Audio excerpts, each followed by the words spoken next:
I'd like to welcome you to another reading of Prophecy in the News, as written by Nicholas from remnantofgod.org. And today we're going to be covering from July 27th to August 4th. And I do want to apologize for missing last week. I was really exhausted and tired, and that's also the reason why I link you to this website with every single weekly video I do, so that if I don't get to a week's reading, um, then all the information is right there. All you gotta do is just click on the link that I give you and then follow along. So, but I do tend to, I do try to keep up to date as much as possible, as much as I can, and I just want to apologize up front for missing last week. Also on my broadcast. Um, I am gonna be starting to do either a weekly or bi-weekly. Obviously, it's bi-weekly. I do have a broadcast coming up Saturday, um, in which we're going to talk about some current events about the beast out of the earth that is promoting the beast out of the sea. We're going to talk about some recent events that's going on with that, and also the aspect that we are roughly, you know, we're roughly a little over a month away, about 6 weeks before the man of sin, the Antichrist, the son of perdition, the biblical, historical, prophetic Antichrist comes to speak at a joint session of Congress in September. So that's gonna, so there's gonna be a lot of interesting things that's gonna be going on. I do believe between now and September. You know, we also have the last of the blood moon eclipses, lunar eclipses, in September, roughly in the same week as this man of sin, as this Antichrist, the Antichrist comes to these shores. So let's go ahead and get started. There's going to be a lot of videos here within this broadcast, and so without further ado, let's go ahead and read the first article. This is out of BostonHerald.com. Marty Walsh. This is history here in Vatican. Quote, Boston Mayor Martin J. Walsh, who was one of 35 mayors who traveled to Rome, was awestruck after his meeting with Pope Francis yesterday, telling Boston Herald Radio's Tyler Sullivan on Fargo Street that he had an incredible opportunity to hear the pontiff discuss human trafficking and global warming. In Walsh's own words, he describes the experience, quote, it's hard to put in words, you know. When the Pope came in the room, everyone just clapped to him walking in. And then after a few seconds, complete silence. And I think everyone was in awe of the Pope and, and seeing the Pope. People are like awestruck of this man. Even though he is the prophesied man of sin, Antichrist, and these types of things, but folks, he's just a human being. He's nothing to be awestruck over. But the world is deceived. And we live in a land of confusion within the Christian church, within the church. So first and foremost, why are United States city mayors meeting with the Pope? Do you study prophecy? Do you know what time it is? No? Okay, to quickly summarize, they were handpicked. All 35 of them, because the Vatican assumes these mayors will obey and have meetings all over the USA via teleconferencing or even face-to-face regarding the Vatican's long prophesied agenda regarding climate change that will, of course, allow them to control all nations city by city so as to be able to enforce the mark of the beast. The testing grounds and first to implement the mark is obviously the USA.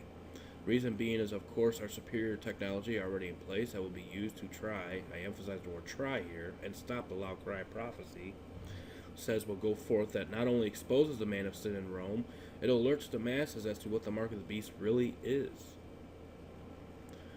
And I do want to apologize, my mouse is just jumping like crazy. I don't know why it's doing that, so this is going to be kind of a hard video to get through.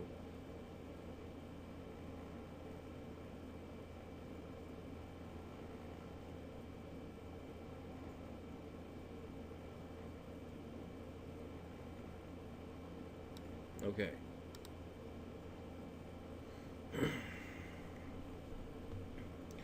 Seeing how Rome knows what the Lord plans to do in the coming days, because they do hear our message just as much as anyone else does, they need to have everything set in place to try and prevent the majority from hearing the truth we preach, just as the Philistines did with Goliath, so as to assume foolishly, of course, that they will be able to prevent or at least slow the prophesied loud cry from doing what they know and will do. So why were they clapping?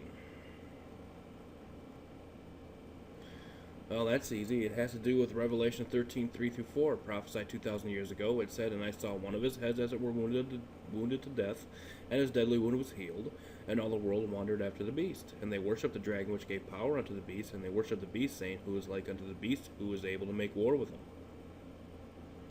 All throughout history, the Roman Catholic Church has appealed to the masses merely because sin is very appealing to the lost, who think if they just say they know Jesus, they will gain heaven.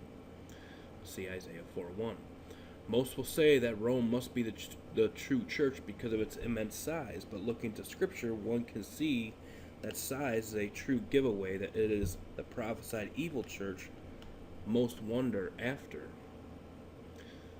in the last days. Case in point, all the world thought Noah and his family were wrong about the coming flood and the end of the world.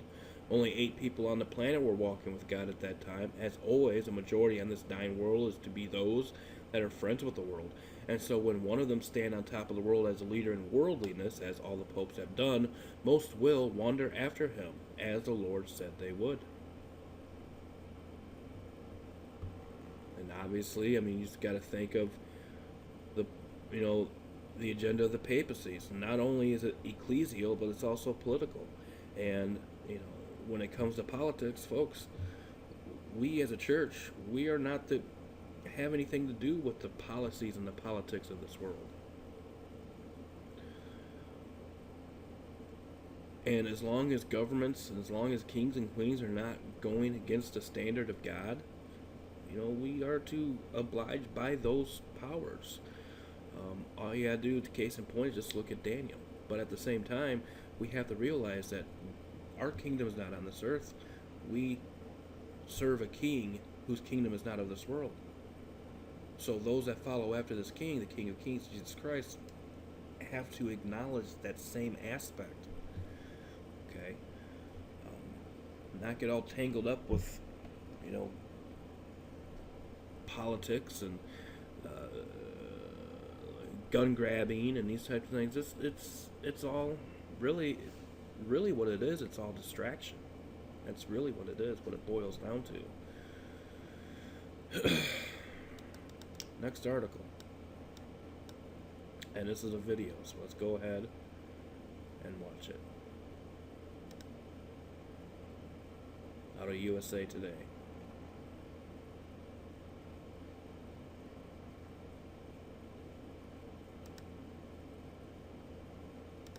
Make sure I had the right one.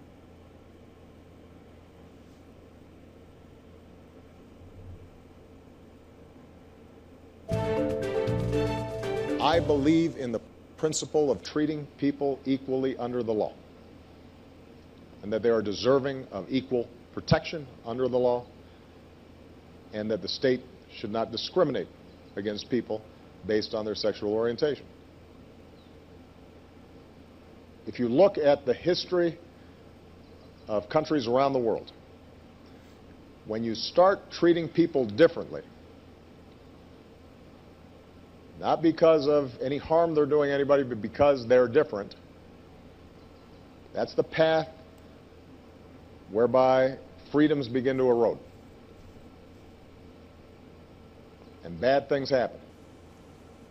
The fact of the matter is that Kenya, the United States, we share so many values.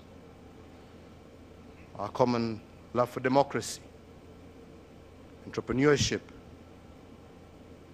value for families. These are things that we share. But there are some things that we must admit we don't share. Our culture, our societies don't accept. It's very difficult for us to be able to impose on people that which they themselves do not accept. This is why I repeatedly say that for Kenyans today, the issue of gay rights is really a non-issue. We want to focus on other areas that are day-to-day living for our people. The health issues that we have discussed with President Obama, these are critical. Issues of ensuring inclusivity and of women, a huge section of society that is normally left out of the mainstream of economic development. What we can do in terms of infrastructure, what we can do in terms of education, in terms of our roads, in terms of giving our people power, encouraging entrepreneurship. These are the key focuses. Maybe once, like you have overcome some of these challenges, we can begin to look at new ones. But as of now, the fact remains that this issue is not really an issue that is on the foremost mind of Kenyans, and that is the fact.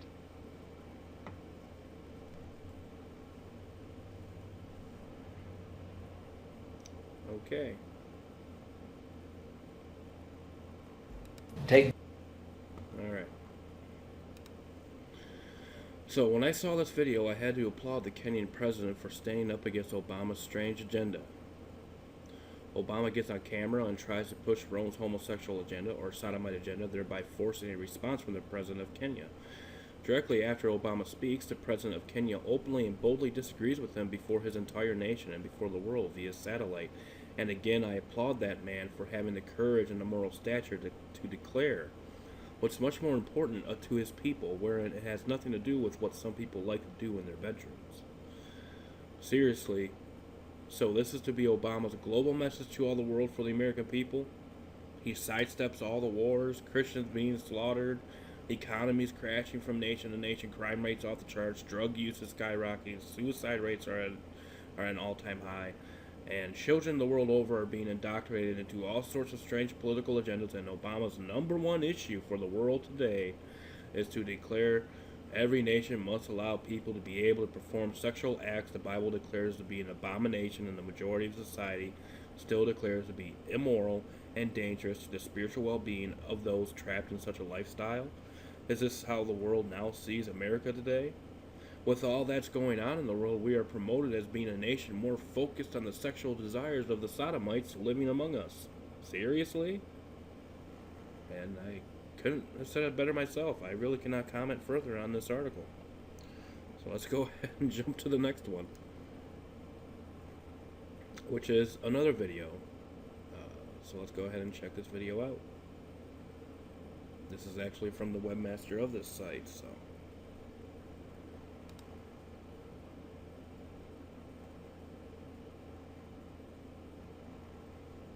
Move this over just a tad. There we go. Video, I want to share with you something most people are completely unaware of. Yes, we all know that Satan is an evil being, and the statue that they just erected in Detroit is in fact disgusting. But before showing you that statue, I'd like for you to see a couple of pictures that may enlighten you as to who is really behind all the evil that is in the world today. All right? Okay, check out this statue. And notice the hand and the way the hand's being held, okay? This is actually the original statue in the pagan church called Jupiter. The Vatican, of course, renamed it St. Peter. Look at the foot. Notice how there are no features of the foot in regards to the toes. I mean, look at the other foot. You can see all the toes and the toenails and stuff like that. But that foot is so worn down because billions of people have kissed it. This thing's about 4 feet off the ground. So the Roman Catholics come by and they kiss it or touch it. Lips have actually worn down that bronze statue. All right, that's how many people have been deceived into worshiping statues. Okay, but now look at this. This is Hitler's Pope. This is the Pope that helped Hitler do the things that he did. Look at his hand. Okay? All right, so you got him doing it, and you got this statue doing it as well, right? Now look at the statue that they put up in Detroit. All right? Now, I can't really show you this hand here because it's kind of like the way they took the picture, it's not coming out very well. And the reason I'm bringing that up is because a lot of people are going to say, well, look at the difference here. The thumb is out on the Pope's hand, and the thumb is in on Baphomet's hand, right? But here's another statue of Baphomet. Okay, now, yeah, the thumb is in on the right hand of the statue, but look at the left hand. The thumb is out, just like the Pope. Now, here's something else that you need to take a look at, though. A lot of people miss this as well. Look at his belly, okay? And look at the one that's in Detroit. Look at his belly. Looks familiar, don't it? Notice the wings behind Baphomet. And then the two snakes, or serpents rather, that are, surrounding that scepter, if you will. All right? Check this out. That's the AMA logo. Exact same ball on the top as Baphomet. Same ball. All right? Same two serpents spinning around it. And the same two wings behind it. All right? Now, if you go to my website, and the reason I share that thing with the American Medical Association is because a lot of people aren't aware of this. All right?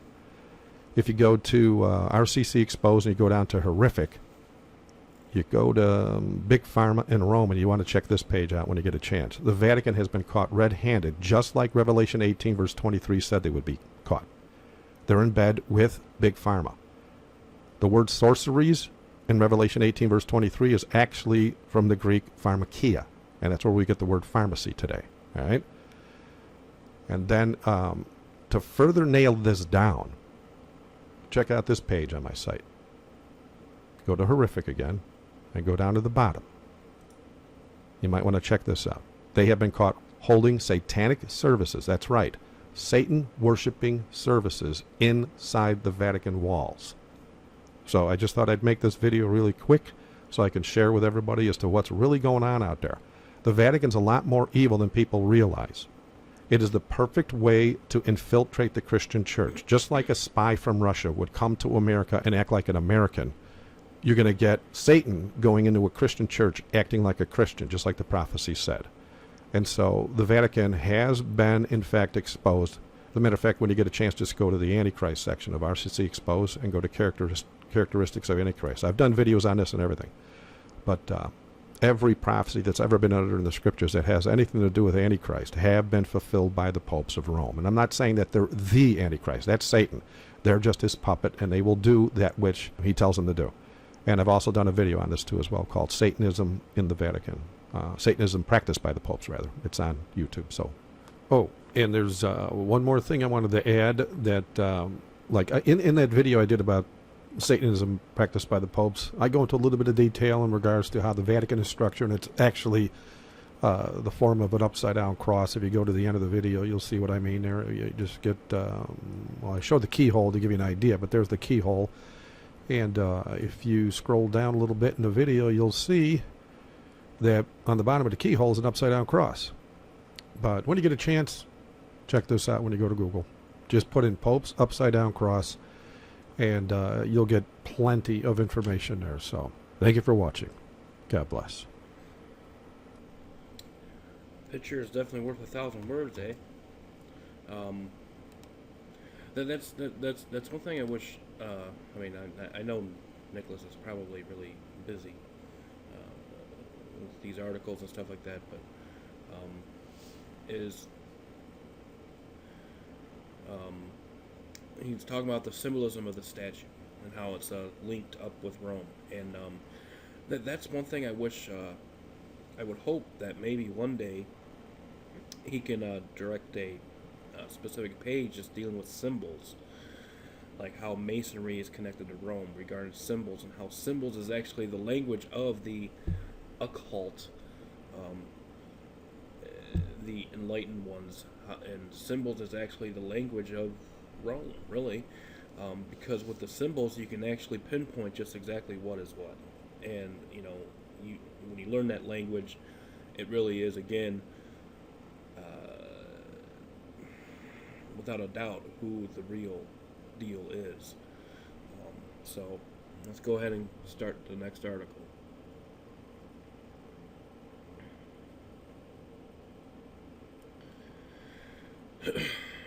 This is out of WorldNet Daily. Islamic Society, the agent of jihad in America. Quote, while there is minor disagreement over the total number, the consensus viewed is that at least 250 Muslims have attempted some form of violent jihad in the United States since 9/11/2001. Of these, 109 were interdicted by U.S. counterterrorism personnel. Another 121 American Muslims were involved in attempting to join, otherwise materially support, or finance known terror groups. The remaining 21 succeeded in shedding innocent American blood in the name of Islam. Despite clear evidence to the contrary, our government and major media still argue that true Islam was not the inspiration for any of these attacks. Therefore, we must look to other root causes. End quote. And if I've said it once, I've said it 1,000 times. The main reason they keep trying to put Islam in a positive light is because the Pope demands it. The popes of Rome have openly supported and uplifted Islam over and over again, and no one seems to notice because the media is convinced to do so would be financially as well as political suicide on their part. And with that reality being part of history, we also saw not too long ago the Vatican was the first in the world to command all Catholic schools teach Islam to the children back in 2009. Which was less than 1 year after our first Muslim president, Barack Hussein Obama, stood in the White House. Then, directly after that, we saw the Vatican mixing Islam with Christianity to such a degree the term Chrislam became the norm among all those in bed with Rome. Why are they hiding the truth? What I am about to say is what I have been saying for many years. Prophecy clearly says the Christians that refuse to mark will, for the most part, be beheaded. See Revelation 24. We also know there are over 30,000 guillotines in America as we speak. Also see this video. And just so you know, it was also discovered back in December 2013 that Obamacare actually mentions using guillotines on U.S. citizens. In fact, I did a video on that here. I could go on and on, but I assume you're catching my point by now. That all being said, why puff up the Muslim? And I just want to make mention that, it is a strong belief that the Sunday observance and Sunday worship is a big contributor to the mark of the beast. Could be it's a very strong possibility. The Seventh-day Sabbath is also observed by Jews, but they also have something called Noahide laws. Okay, and in those Noahide laws, which I believe Rome is going to use extensively, that those that are of the Goyim, if they are caught observing Saturday Sabbath, then chances are those political Jews could end up being used as lackeys to basically pinpoint and those that are disobeying these Noahide laws and stuff like that. And I do believe the Noahide laws are very strongly connected to the Vatican, in regards that law, those Noahide laws, could very well be used to pinpoint certain Sabbatean Christians, Sabbath-keeping Christians, and these types of things, to be thrown up onto guillotines and have them beheaded. Because actually, violators of the Noahide laws also requires death by sword. So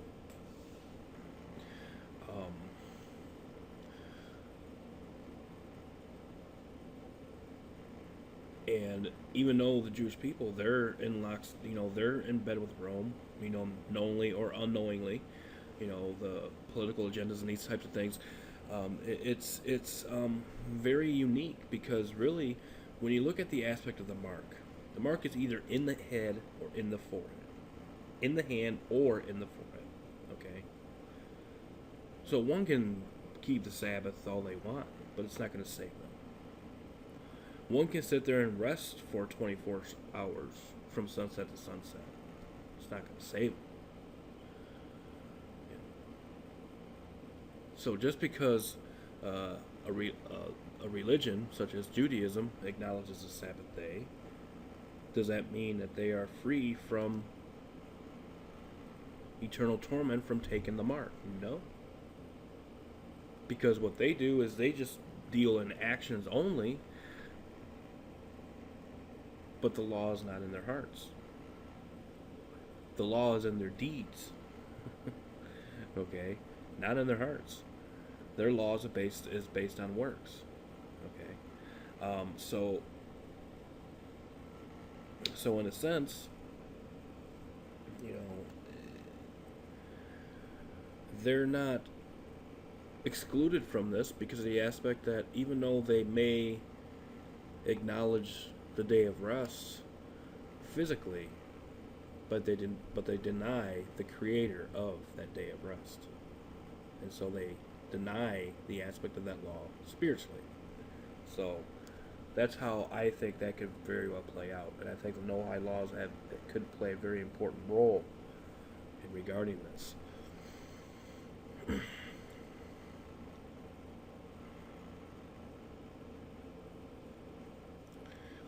Okay, so let me ask you this. Many years ago, I converted all my Bible studies from DBase 3 to HTML when the internet came to town and built a website. Not long after that, I converted the Truth Provided newsletters from being snail mail to being emailed. My very first digital newsletter was a repost of a snail mail newsletter that was all about Clinton's executive orders that were actually first penned by Roman Catholic John F. Kennedy and then later given life by Jesuit-trained President Clinton. Those orders are designed to lock down the USA when they are ready to enforce a mark. Yes, they will use a natural disaster of some sort to push the need for martial law forward, and we know this has been in the mix for a few years now, as events like Jade Helm proved. I don't know how many newsletters I did over the years about similar military exercises on U.S. soil that all appear as Jade Helm did, but that's not what my original point is anyway. We all know about the soon-to-come New World Order, and so students of prophecy are prepared for it spiritually. What I mentioned that old newsletter for was the Combat Arms Service survey. I posted at the end of the newsletter that I was privy to thanks to the prison ministry I was working with at the time. That survey was done on our military, and some of our very own soldiers did in fact agree to shoot on a U.S. citizen in order to do so. That wasn't the premise for the survey, but it was bluntly obvious when you came to question number 43. Still, not all of them agreed to kill their neighbors, but sadly some did. Plus, we have to keep in mind, even though it's the very last days, and most people are bone evil just as in Noah's day, those that claim to be Christian, as Isaiah 4:1 and Revelation 3:16 describes, some still claim to be moral while reveling in sin. Even as a plastic Christian, some simply cannot stomach the idea of dropping a blade on their next-door neighbor, co-worker, or classmate, no matter how crazy it gets. But a Muslim will, because his Vatican-inspired Quran confirms he must to please his dying God. And so he will do all he can to have the chance to man those guillotines, because most Muslims believe a dead Christian is their ticket to paradise. And so the popes of Rome have started a positive PR campaign to puff up Islam so as to have that force available when that day comes. And that day is racing towards us at breakneck speeds. That being said, are you ready? Are you sure? Let's go ahead and get to the next article. This week has been very well pinned. I really don't have to do much comments on this, but alright. Next video. This article is a video, so let's go ahead and watch it. Planned Parenthood Press slams video makers. Okay, here we go. 3-year, well-funded effort by the most militant wing of the anti-abortion movement in this country to try to entrap doctors, and of course highly doctored videos which show absolutely, doctors repeatedly said, it's all been edited out, Planned Parenthood does not at all profit from fetal tissue donation, which is an important element of healthcare research in this country.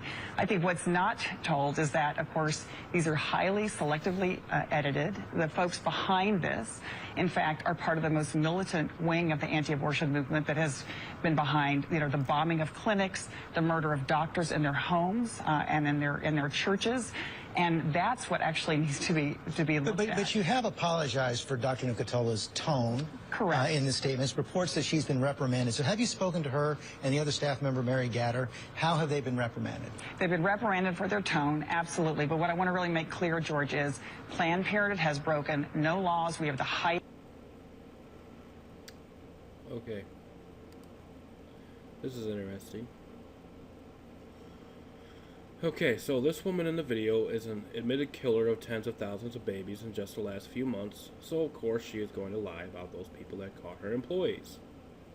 Her associated doctors and high-ranking officials in Planned Parenthood admitting on camera that they do in fact profit by selling body parts of dead boys and girls.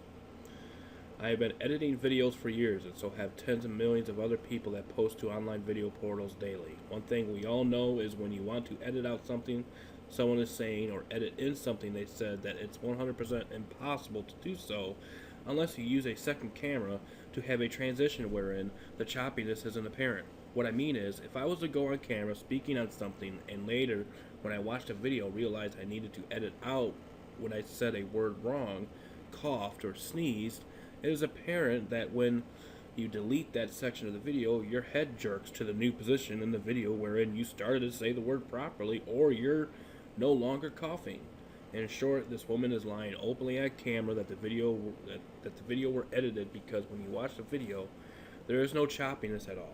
Yes, there is editing, but her claim they were highly selectively edited falls like a house of cards in an F5 tornado. When you watch the many videos that have been posted, you see the video editor allowing the doctors to speak for long periods of time so as to get the full context of their statement. Again, yes, they were edited so as to make them shorter, because no one wants to sit through 2 to 4 hours of videotape waiting for the moments they say something bad.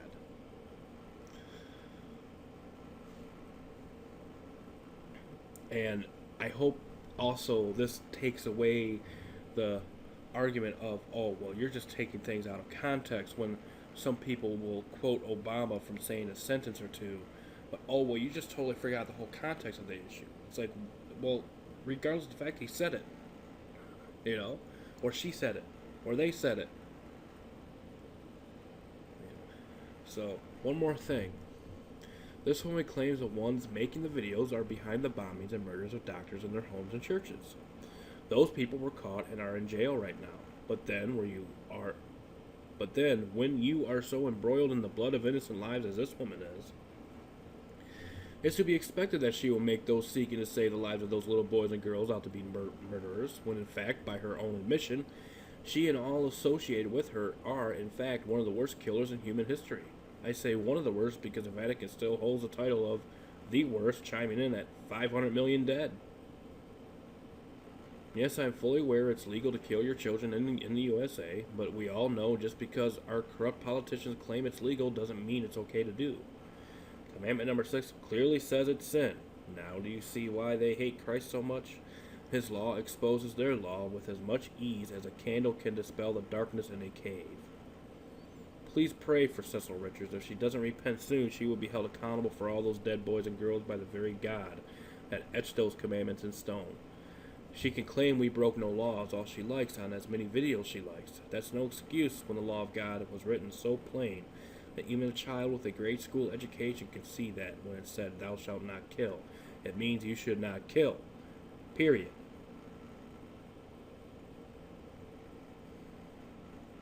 Again, plain as day statement, plain as day commentary. Next article, which is another video. Let's go ahead and watch it. For WorldNet Daily.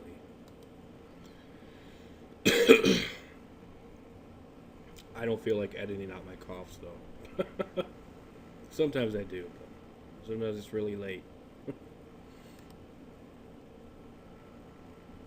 Also say that Africa's democratic progress is also at risk when leaders refuse to step aside when their terms end.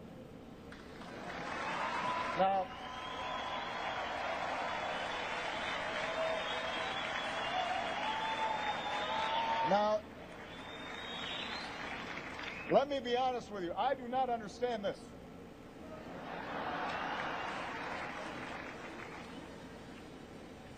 I am in my second term. It has been an extraordinary privilege for me to serve as the President of the United States. I can't imagine a greater honor or a more interesting job. I love my work. But under our Constitution, I cannot run again. I can't run again. I actually think I'm a pretty good president. I think if I ran, I could win. But I can't.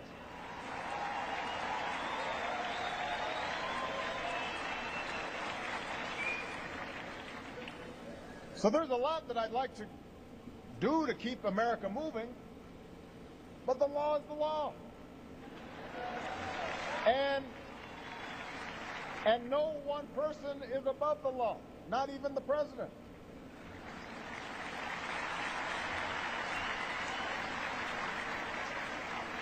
And I'll be honest with you, I'm looking forward to life after being president. I won't have such a big security detail all the time. It means I can go take a walk. I can spend time with my family. I can find other ways to serve. I can visit Africa more often.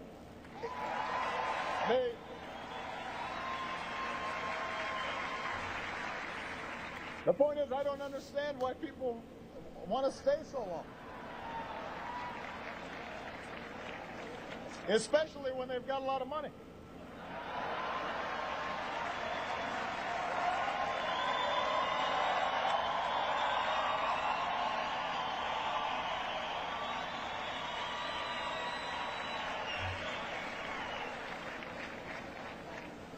When a leader tries to change the rules in the middle of the game just to stay in office. Okay, well, that was interesting. That's all well and good, but as we know, Obama and his cohorts in Congress and Rome have been drafting a brand new constitution ever since this man stepped into the Oval Office. Now, yes, I am fully aware that Obama, is acting as if this is all a big joke, but all this talk about a third term is starting to get a bit obvious lately. What I mean is, were you aware that 39% of the Democratic Party wants him to run for a third term?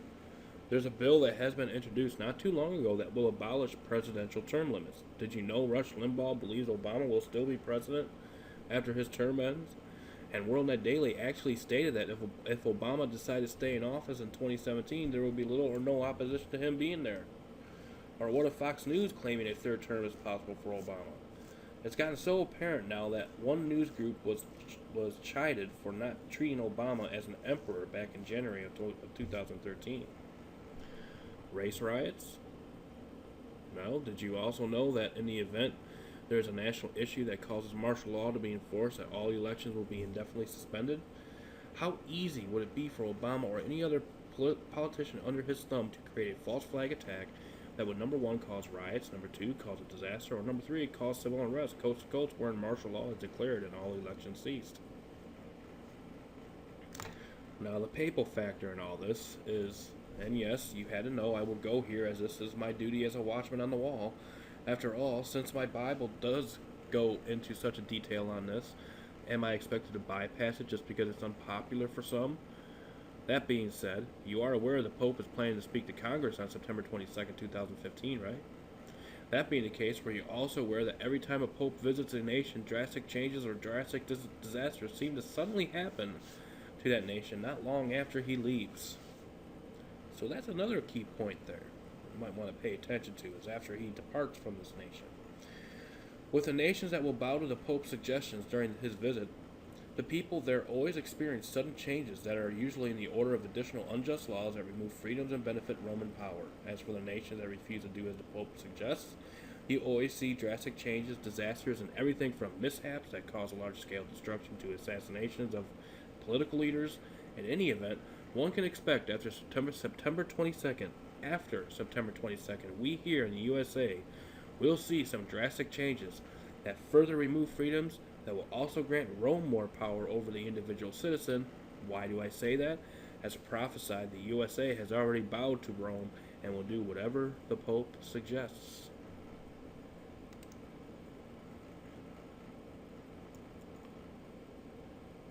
Next video. And it is a video, so let's go ahead and watch it.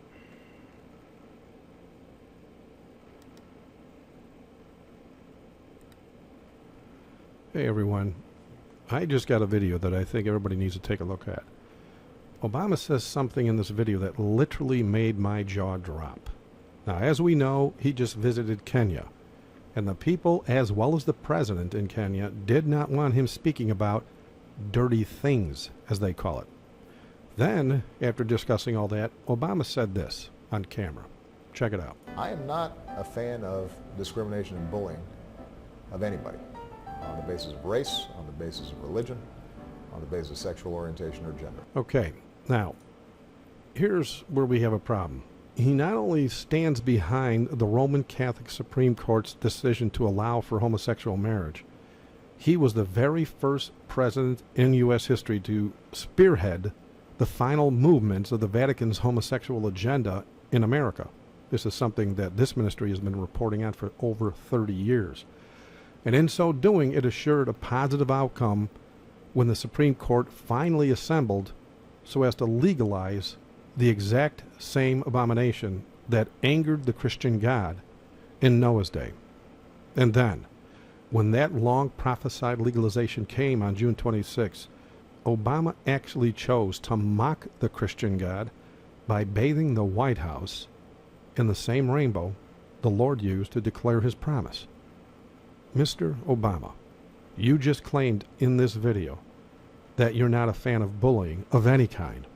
And he even went so far as to claim you didn't believe in religious discrimination. But what do you call it when Christians are run out of their businesses, fired from jobs, kicked out of schools, court-martialed in the military, and fined massive fines that are larger than mortgages when refusing to do as you and your bullying court demands? You know, the promise of the Christian God will be kept. He will not send water to destroy the earth this time. According to the very God you mock, he will be using something much worse than water. Mr. Obama, you, like any other person on this planet, needs to look into what the prophetic word of God says about the soon coming plagues of Revelation. Specifically, plague number 7. We have heard that in the US they have allowed gay relations and other dirty things. Yeah. Well, I disagree with him on that, don't I? Thank you for watching. God bless.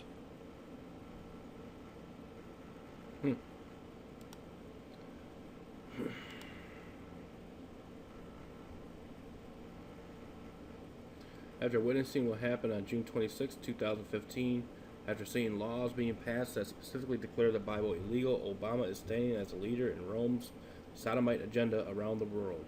And then he has the audacity to say this on camera. Such staggering hypocrisy. Please pray for Obama and all our leaders. They are obviously walking hand in hand with Beelzebub and have no clue as to where he is leading them. Next article.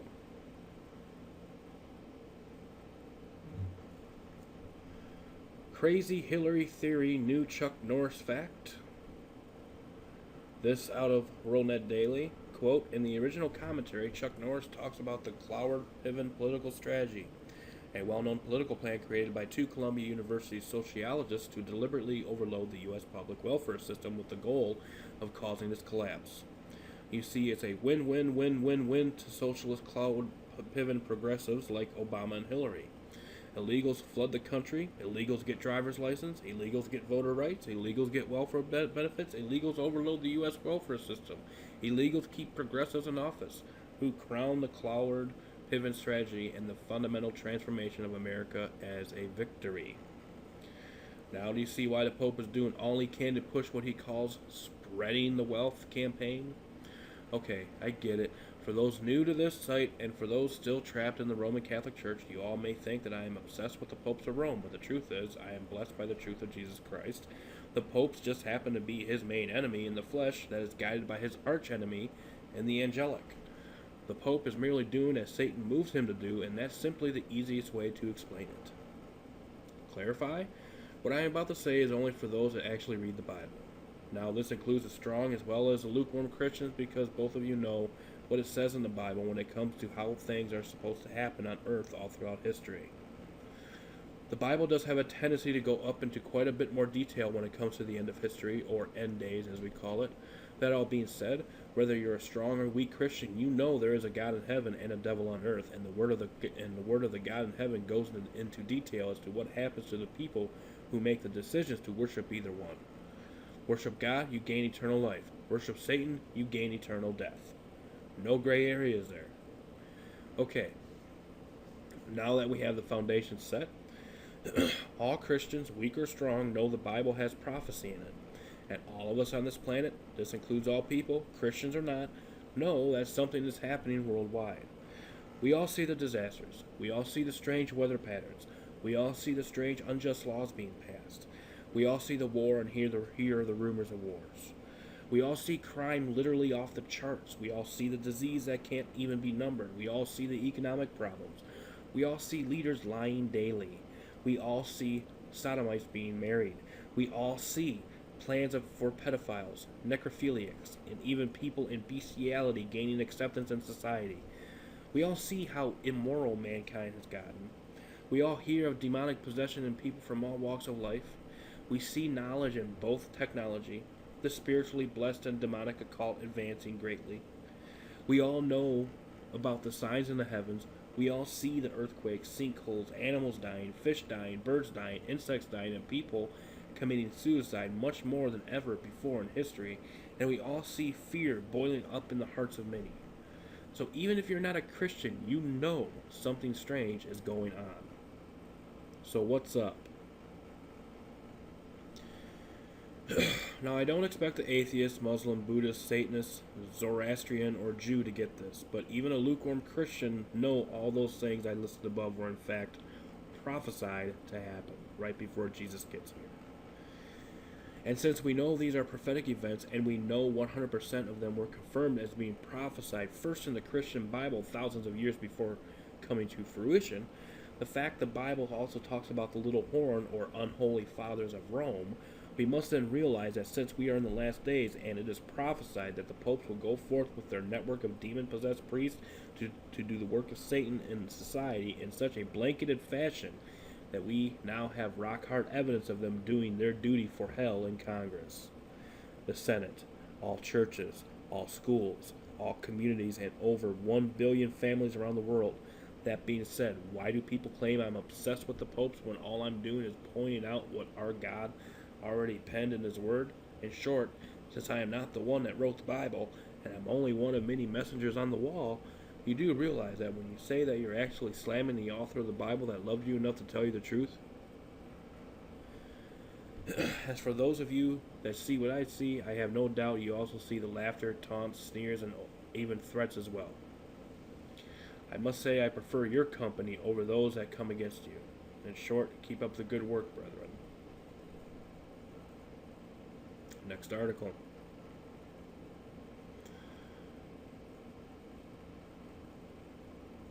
From August 3rd, 2015.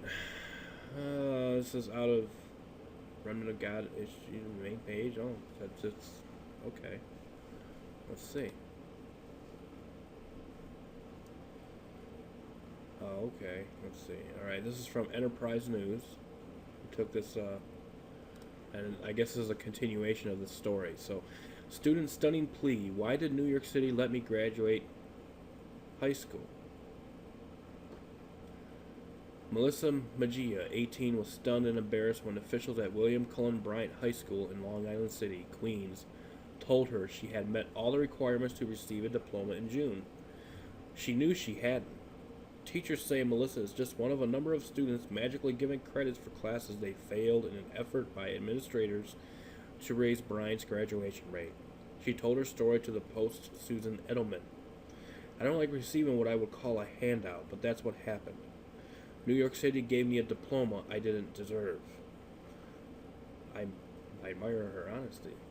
In my last semester at Bryant High School, I had government for first period, which starts at 8 a.m. I had a lot of trouble getting up in the morning. I didn't really go at all. I think I showed up about 5 times in the first marking period. In the second marking period, my attendance was also poor. I got a 55 for both, which is an F. Okay. So yes, stories like this hit home for me at times, and this one reminds me of when I was in high school in a big way. I too had trouble getting up in the morning, but I would usually come to class anyway because I was the one that had to drive my siblings to school. But once in the school, I would put my head down on my desk and sleep the first 2 classes away. Needless to say, I got straight F's across the board for those classes, but somehow passed them anyway. In fact, my first class was history, or U.S. government, like this girl, and since I already did some research as a bored teen in the library waiting on for my mom to check out her books, I knew what the truth was regarding certain things about our government and other governments in association with the USA. I knew what the teachers were selling in those textbooks wasn't the same as what I saw in the microfilms at the library, and so I figured since they're all lying anyway, they won't mind if I ignore them and nod off. Still, I passed those classes anyway. The scuttlebutt, of course, was the teachers that passed me did so because they didn't want me back in their classrooms next year. They knew I was a problem, but it wasn't until years later that I found out the school received government bonuses for high graduation rates, and even though math wasn't my best subject, I was able to see how 2 plus 2 wasn't adding up when it came to my actual grades and what my official grade was. My hoodlum-flavored antics eventually caused me to be expelled from the school, so in my case, the graduation numbers didn't really matter. I just figured they would chalk me up as one that fell through the cracks and moved on in life well. That's what I thought for a few years until a decade or so later I had to take a NASD exam to sell products for Prudential Life Insurance Company. And yes, on the Prudential app, I lied and said I graduated high school, hoping no one would check. I wasn't a Christian yet, of course. I, of course, got the job thinking my lie worked. Later, when I had to take the NASD exam, I lied on that government app once again. But when they allowed me to take the exam away, I got just a tad bit suspicious. But when they allowed me to take the exam anyway, I got just a tad bit suspicious. I knew the NASD was strict because the future Mayor Daley was caught cheating on a similar exam, and so all government exams locked down tighter after that day. But I know I lied, and I know they let me take the exam. So, I called and asked the Prudential to see if they called my school about my graduation. I gave some lame excuse, lied again, as to why I needed the info, and it did take a little digging from the office to office, but I did eventually find out by a reputable source that they did in fact call the school, and according to the school records, now on computer, had me listed as graduated. The moral of the story? Do you want your child to get a real education? Then homeschool them. It's not as difficult as you think. However, if you want your child to learn how to lie, cheat, do drugs, have sex, enjoy satanic music, delve into the occult, join gangs, become tempted and or taught to become sodomites, or even be murdered by a crazed classmate, then have them go to government schools. Don't believe the schools are that bad? No. You can click on this article here, and then there's quite a bit of information here that you can look into. Now, for those that are stuck in a two-income family or are single parents or just unable to do homeschooling, check into it. You may find it can be done, but one of the parents will have to quit their job. As for the single parent, pray. Pray the Lord keeps a hedge of strong angels about your child's soul as well, as their mind, and He will. If you're a Christian, your Father will bless you. If you're not, well, you're on your own. But if you want to become a Christian, you can click on this link here. And it goes all through the prerequisites and everything like that.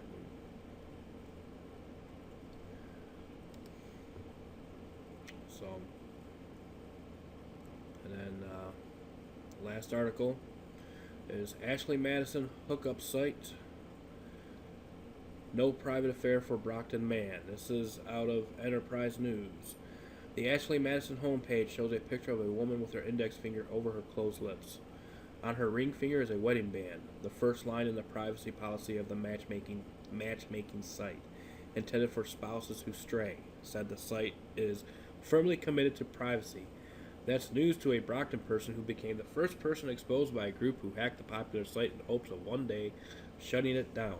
With 37 million members to choose from, the group chose this person's biography to publish to prove it meant business. Yes, I know this is a week or two old, but it's been sitting on the bottom of the stack too long, and it has to be said. What's going on with this Ashley Madison hack is par for our course in today's society. I heard about this story when it first broke like everyone else, but the idiocy of it all annoyed me too much to comment. But when I heard that 37 million people are members of this website and that this is only one site out of many, that got me a tad upset. I mean, how many adults are there in America? According to the most recent online census, out of 300 plus million people, only 29.9% were under 18. and 14.1% were over 65. That means 56% are over 18 and under 65. Let's do a rough estimate and say only 30% of that are married couples between the ages of 30 to 50.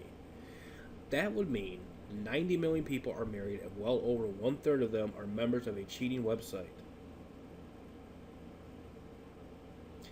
Now that's only based on one adultery-driven website. There's got to be dozens of such websites out there by now. Their slogan, "Life is short, have an affair," confirms just what prophecy said would happen in today's world.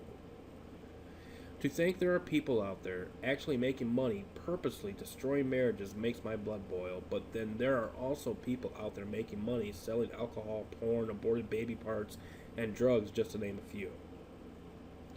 Lusts of the flesh that was no different than Noah and Lot's days, most assuredly the norm for our day. It's bad enough we've had porn for decades, which, by the way, like sodomy, it too was illegal at one time in America because the lawmakers knew how such things would cause our society to crumble.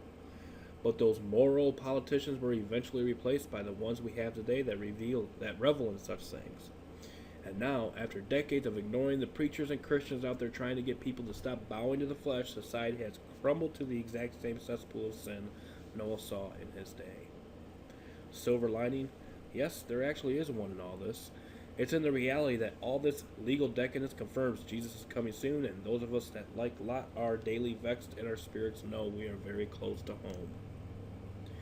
And that, my friends, is going to conclude this week's Prophecy in the News. And this should hopefully be uploaded by Wednesday, August 5th. I covered from Monday, July 27th, all the way up through today, Tuesday, August 4th, to be uploaded Wednesday, August 5th. So until next time, truth be told, truth be known, stay safe, God bless, we will see you next time. Bye-bye.